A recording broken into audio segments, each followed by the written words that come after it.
Channel पर आपका फिर से स्वागत है। क्रिया टॉपिक हम पढ़ रहे हैं। पिछले वीडियो में हमने सकर्मक और अकर्मक क्रिया के बारे में पढ़ा। कर्म के आधार पर क्रिया के दो भेद पढ़े। आज हम काल तथा प्रयोग के आधार पर क्रिया को पढ़ेंगे। काल के आधार पर सामान्य सा है, इससे कोई विशेष पढ़ने की आवश्यकता नहीं है। जिस क्रिया के जिस रूप के द्वारा बीते हुए समय में कार्य का संपन्न होना पाया जाता है वह भूतकालिक क्रिया है। वर्तमान समय का कोई बोध करा रही है क्रिया तो वर्तमानकालिक क्रिया है, और क्रिया के जिस रूप के द्वारा आने वाले समय में कार्य का होना पाया जाता है वह भविष्यकालिक क्रिया है। इसके बाद में जो मेन है प्रयोग रचना के आधार पर क्रिया के भेद। क्रिया में सामान्यतः सकर्मक और अकर्मक क्रिया से क्वेश्चन आते हैं। अगर दूसरा क्वेश्चन कोई बनता है तो वो प्रयोग या रचना के आधार पर जो क्रिया के भेद है उन पर क्वेश्चन बनता है। प्रयोग व रचना के आधार पर सामान्यतः क्रिया को 5 भागों में बांटा गया है। सबसे पहले हो गई सामान्य क्रिया।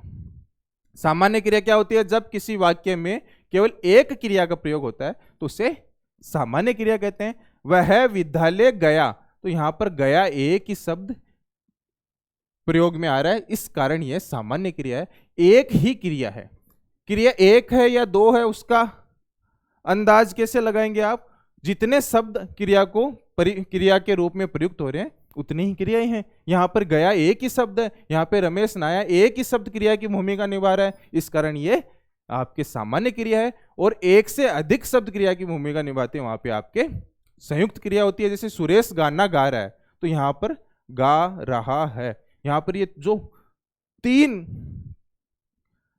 शब्द है 3 क्रियाएं यहां पे प्रयुक्त हो रही है। गया है, यहां पर आपके गया और है 2 क्रियाएं प्रयुक्त हो रही है। मैंने पहले भी आपको बताया जो है था ये भी होना क्रिया के रूप है, इसे भी हम क्रिया के रूप में मानेंगे। जैसे कि वह रोने लगी, तो यहां पे रोना और लगी 2 शब्द हैं, 2 क्रियाएं हैं। 2 क्रियाएं होने के कारण संयुक्त क्रिया है। जब किसी वाक्य में एक क्रिया के साथ दूसरी क्रिया जोड़ दी जाती है तो वहां संयुक्त क्रिया मानी जाती है। तो इन सब में आप देख रहे हैं कि एक से अधिक शब्द क्रिया के रूप में प्रयुक्त हो रहे हैं, इस कारण ये संयुक्त क्रिया के उदाहरण है। और जब एक ही शब्द क्रिया के रूप में प्रयुक्त हो तो वह आपके सामान्य क्रिया के उदाहरण है।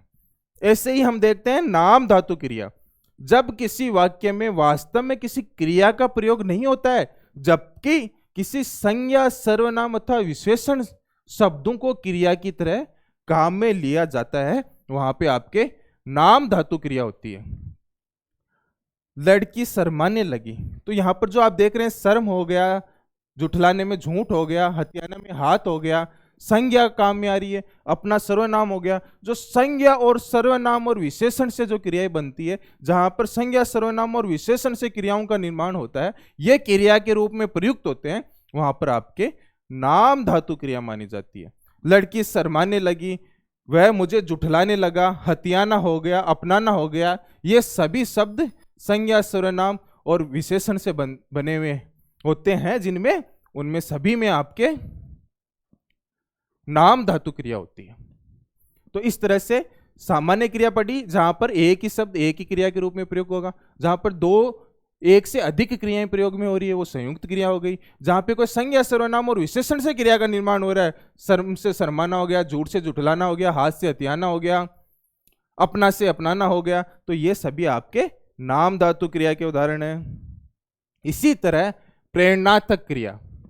जब किसी वाक्य में कर्ता अपनी इच्छा से कार्य नहीं करके किसी दूसरे की प्रेरणा से कार्य करता है, वहां प्रेरणार्थक क्रिया मानी जाती है। जैसे रमेश सुरेश से पत्र लिखवाता है, किसी दूसरे की प्रेरणा से कार्य हो रहा है, किसी दूसरे के द्वारा कार्य करवाया जा रहा है, तो वहां पर आपके प्रेरणार्थक क्रिया होगी। यहाँ पे रमेश सुरेश से पत्र लिखवाता है, तो जो ये लिखवाता है, पढ़वाता है, करवाता है, ये सभी आपके प्रेरणार्थक क्रिया के उदाहरण होंगे। दूसरों की प्रेरणा से कोई क्रिया हो रही है तो वहां पर आपके प्रेरणार्थक क्रिया होगी। इस तरह के शब्द आने पर आप वहां पे प्रेरणार्थक क्रिया का अनुमान लगाएंगे।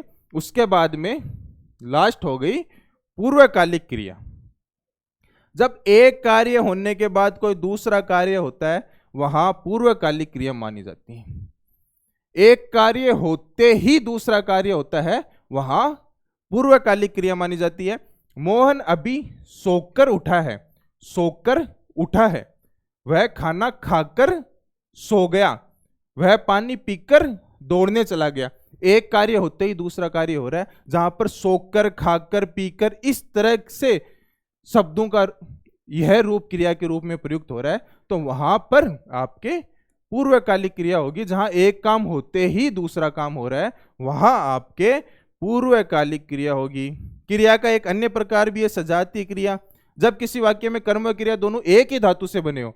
अशोक ने अनेक लड़ाइयां लड़ी, तो यहां पर जो लड़ाइयां और लड़ी है दोनों लड़ धातु से बने हुए, एक ही धातु से क्रिया और कर्म बने हुए हैं। इस कारण यहां पर ये आपके सजातीय क्रिया का उदाहरण हो गया। यहां पर लड़ाइयां कर्म है, लड़ी क्रिया है, दोनों लड़ धातु से बने, एक ही धातु से बने, तो ये आपके सजातीय क्रिया का उदाहरण हो गया।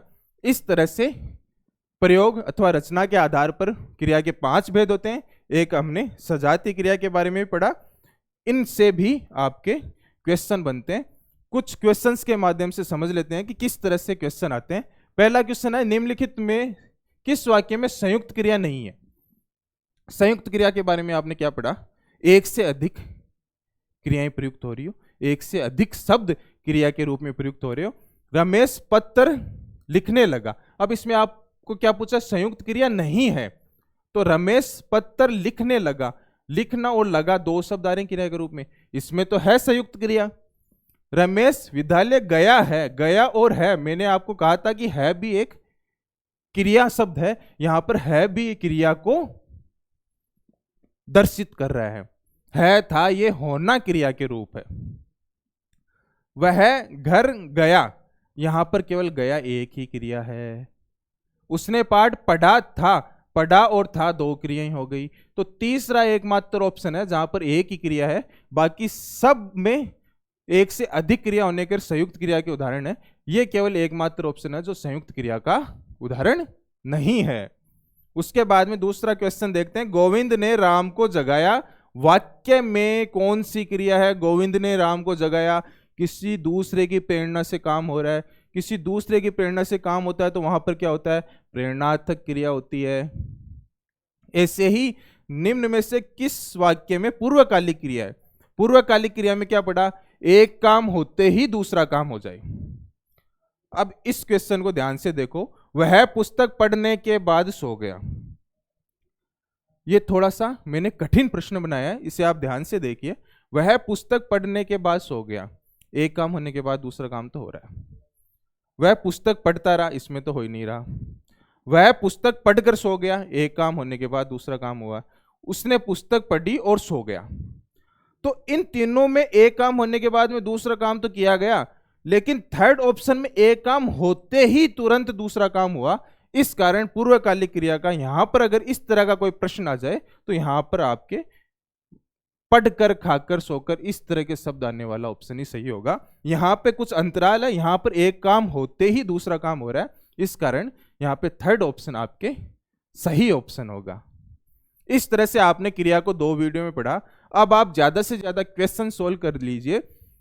बुक्स के हिसाब से आपको कहीं से पढ़ने की जरूरत नहीं है, सारा कंटेंट यहाँ पर आपको 2 वीडियो में मिल चुका है। ज़्यादा से ज़्यादा आपको प्रैक्टिस करनी है। तो आज के लिए इतना ही, मिलते हैं नेक्स्ट वीडियो में। धन्यवाद।